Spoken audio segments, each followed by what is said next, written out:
Əvvəllər televiziya kanallarında aparıcı kimi fəaliyyət göstərmiş Zəhra Quliyevanın sosial şəbəkələrdə aktivləşməsi onun şəxsi həyatını yenidən gündəmə gətirib. Yeni Sabah, Qafqaz İnfoya istinadən xəbər verir ki, Zəhra Quliyeva son paylaşımlarında terapiyalarla məşğul olduğunu nümayiş etdirir.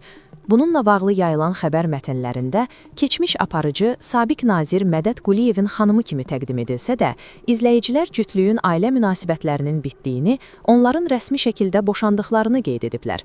Məlumata görə, 2017-ci ildə ailə quran Zəhra Quliyeva və Mədəd Quliyev bir müddət əvvəl ayrılıblar.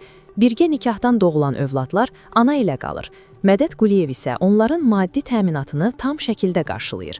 Qeyd edək ki, general-polkovnik Mədəd Quliyev daha əvvəl Müdafiə Sənayesi Naziri vəzifəsində çalışıb. O, 2023-cü ildən Təhlükəsizlik Şurası katibinin müavini vəzifəsini icra edir. Daha operativ və maraqlı xəbərlər üçün xəbər bürosuna abunə olun, mövzu ilə bağlı fikirlərinizi şərhlərdə yazın.